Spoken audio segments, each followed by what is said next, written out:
YouTube eegaluutiif loongii haa ta'u shortii akkuma kanas immoo TikTok eegaluudhaaf kaameraa dhabuutiin viidiyoo akkamittiin hojjettanii hojii dhabdaniittu kun leesanii guddaa isin barbaachisudha.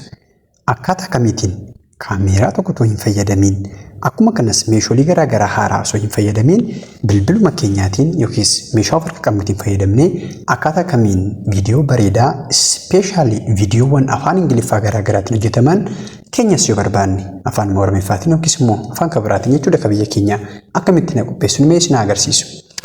Jalqabaa yaada keessan qopheeffachuudha. Yaada sana erga qopheeffattaniiti zen speeshaalii fakkeenyaaf iddoo kanatti yaadolii garaagaraa skriiptii garaagaraa barreeffachuudhaaf ChatGPT namni hundumtuu ka beekudha sana fayyadamuu dandeessu.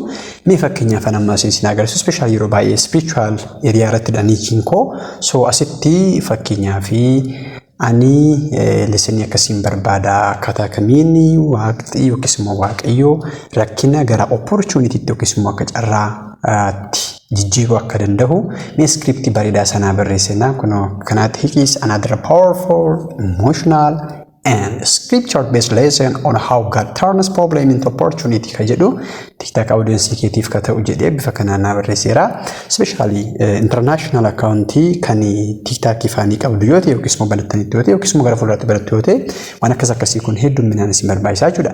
So isa kana kunoo bifa kanaatiin hookii jechuun attractive kan ta'e seensaratti maal akka ta'u qabu kana barreesseera. Sana booddee immoo closing isaallee maal akka ta'u sana booddee boodiin isaa yookiis immoo ergaan isaa maal akka ta'u asii barreesseera. So isa kana goone garam geessinaa kana kan nu dubbisu sana kan nu dubbisu yoo barbaanne nu yoo fi keenya dubbisuu dandeenya garuu aksentiin keenya yookiis immoo pronunciationiin keenya akka warra natiivotaa miti waan ta'eef yeroo baay'ee isaan kana yoo fayyadamne hedduu gaariidha jedheen recommendation godha.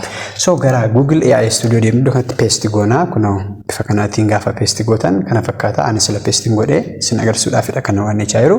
So isa kana erga paste gootanii sana booddee asiitii namni takka haa dubbisu namni lama haa dubbisu ka jedhu kunoo skriiptii akkuma argaa jirtan kana namni takka yoo dubbise moor gaariidha maaliifi nama tokkotu seenaa sana dubbisaa yeroo akkasuma akka inni dubbisaa jiruttidha jechuudha. So asiitii namoonni dubbisan dhalaa yoo ta'e dhiiraa yoo ta'e akkuma kana sagalee furdaa qal'aa sagaleewwan garaagaraa asiitii slowly ka dubbisu upbeat lower beat smooth kana fakkaatan piichoonni garaagaraa ni jiru waan ta'eef asii filattu fakkeenyaaf buukii kana filannu so isa kanaan erga filannee booddee raan jenne kun iddoo kanatti erga raan jennee zenni eegnaa jechuudha sana booddee inni generating godha kun akkattiin generating godha amma inni generating godhutti isa eeguu dandeenya yookiis immoo akkasitti waa biraa hojjenna. So ergaa kana jennee skriiptii keenya qabnaa imeejiiwwan garaagaraa generate goone sana booddee isa animate goone hojjenne asitti finnee paste gochuu dandeenya. Yeroo ammaa kana waan dabalame fiicharii haaraa amma Google'n dabaleedha.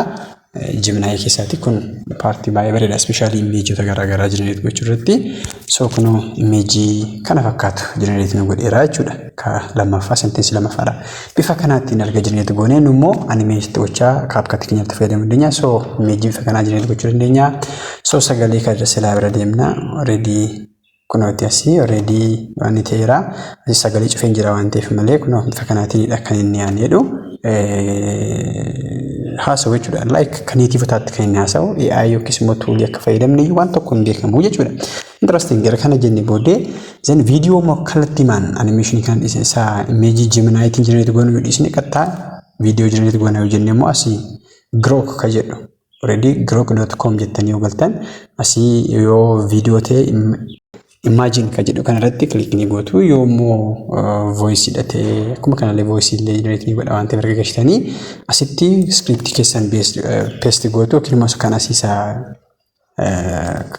kan ChatGPT generate godhe kana copy goonee finnee asirratti paste ni goona erga paste gooneeti make video jennaas video ta'uusaa select ni goona image moo video barbaanne zen video barbaanne yoo ta'e video keenya select godhannaa zen image yoo ta'e immoo imageedha.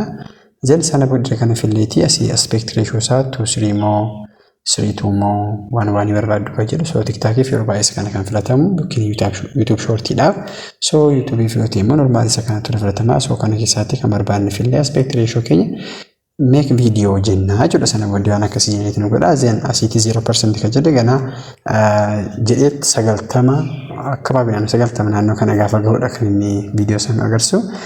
inni kun kunis jedhanii godhu kabiraa kan jennetti jira waan ta'eef isin agarsiisan.